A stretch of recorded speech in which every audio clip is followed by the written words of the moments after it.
Hi and welcome back to part 3 of this 3-part video series on back pain and how to handle it, how to manage it without needing any medicine, without needing any surgery. If you've watched the previous videos, you know what we're going to do in this video. If you haven't done that yet, pause this video for a moment, go back, because it helps you understand what we're going through now. It doesn't really make as much sense if you didn't do the previous 2 videos. So by now, we know how to decide, are you an aspecific or a specific back problem? Are you a type 1 or are you a type 2? And you also understand that even though you might have some structural issues, it doesn't mean you can't live without pain. Brings us to the last part, the power couples. So I'm gonna make give you an example that is happening many times. If you are having an office job, this is going to resonate with you very strongly, and it's gonna be applicable to both sides. So if we are standing, this is what we would call the norm from an anatomy point of view. So the hips, the shoulders, the hips, the knees, the ankles are in a one straight line. The head is on top of that. Now imagine if you're sitting down at a desk. What happens is there's a constant 90-degree angle between the trunk and the hips.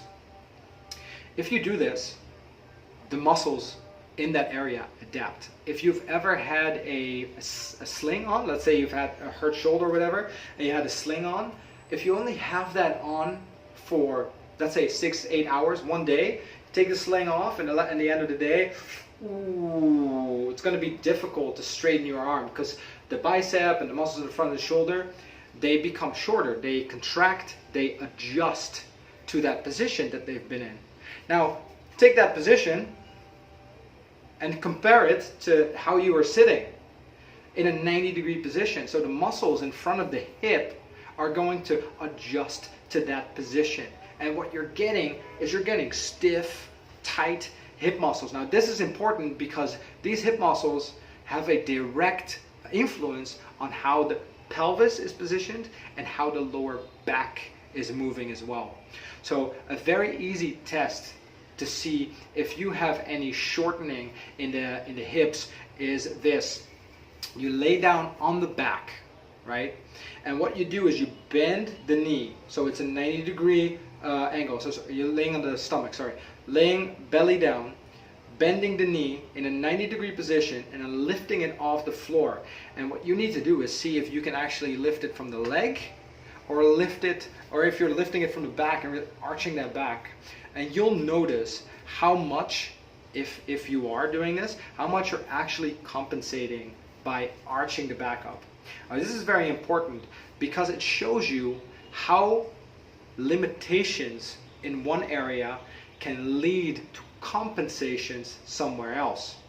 Your back is in most cases in the same position. It doesn't without being necessary, it doesn't bend or extend. So if you're walking stairs, it shouldn't be constantly arching. But if you don't have the ability in your hip to actually bring that leg back, and as a result, usually without even knowing it, you're constantly using your back for it, and this happens a lot, trust me, then your lower back is constantly doing 150%, which causes it to become overloaded. The muscles alongside the back, together with those muscles in the front of the hip, are called a power couple. And if they become overactive, they can actually have a very strong effect on what the back is doing, how much pressure the spine has to endure, right? And as a result, over time, it's very easy to overload that area. However, if you can find those parts, those different parts in the muscle, relax the muscles, stretch them, bring them back into their normal function, that decreases the workload on the back. So in most cases, and this blew my mind in the first time I found out about this. It took me a while after I started working as a physio, before I actually found out about this. But the back usually is not the causer, it's not the criminal of your problems, it is the victim. So usually it's either the hips or even the upper back.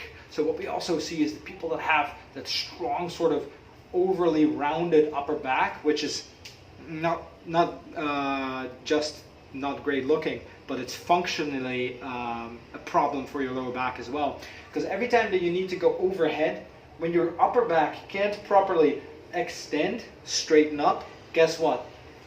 Your back's gonna have to do the work. So a lot of people sitting in the office have both. They have the hips that don't work properly, and as a result, the lower back has to do 150%. And then their upper back doesn't work ideally. It's dysfunctional, and as a result, the lower back has to take over.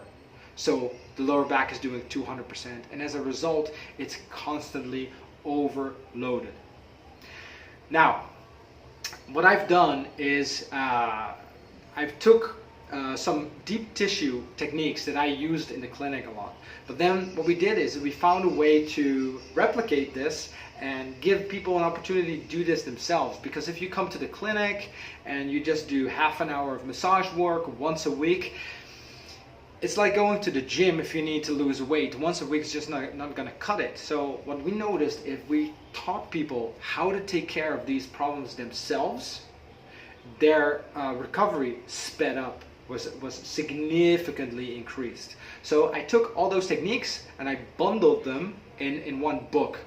And the only thing you need for this is either a tennis ball or a lacrosse ball. If you are in Cambodia and you're actually watching this video, send me a message and I can just get you a ball. For the people that are somewhere else and you still want to benefit from these techniques, I can send you the ebook, and I'll get back to you in the next video about this. But this ebook is now owned by over 1,000 people, and the feedback that I've had is absolutely amazing. Many athletes use it. My clients, even after they don't have problems anymore, they still love using it, because some people just sleep a lot better by doing it, for example. And keep in mind, even if you're done with, if you don't have any issues anymore, as long as you're behind that desk, it's something that if you don't continuously work on it, it's going to slowly build back up. So if you can be proactive rather than reactive, you can keep these things under control. So yeah, in the next video, I'll show you how to get that book. For now, there's one more end note that I want to make. The full concept of taking care of these back problems is actually a 3-step program.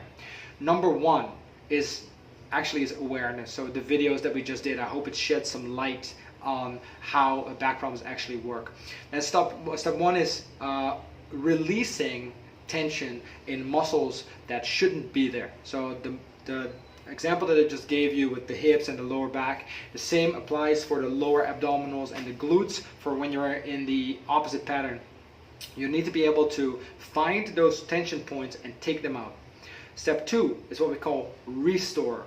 After taking care of those tight muscles in the hips, we want to stretch them and get them back to their normal length and tension, just like the sling, and afterwards bringing the arm back down. That is step number three. Step number two. Now, step number three, my personal opinion, for long-term results, the most important thing, and it brings me back all the way to the first story that I told you in video number one, is reactivating. So this means if you have issues or muscles that are not working properly, the hip muscles that are not long enough, the upper back that's all the way rounded, you need to correct that. So in this case, you need to work on the upper back muscles, keeping those shoulders back. If you can't move your arms all the way overhead, you need to reactivate that part of movement, and you need to get stronger. As a bonus, I'll link a video down here to the core stability test. So this is very commonly used. It is a test to assess how strong you actually are and the muscles that support the spine. If you want to have a bit of an idea where you're at, do that test and it will show you exactly where you are at. Now, in the new year, I'm going to do a seminar about this live here in Phnom Penh. So if you want to join that, if you are in Cambodia and you want to join this session, let me know, and then we can actually look at you on site and live, and we can just establish where we are and where we need to go. For the people that are just watching this somewhere else, I hope this is valuable to you. If it is, give me a little thumbs up, give me feedback or questions below, and feel free to share this with friends, family, other people that you know that have back pain, because again, it can really make or break your quality of life. This was Mark. I hope this was helpful, and see you next time. Bye.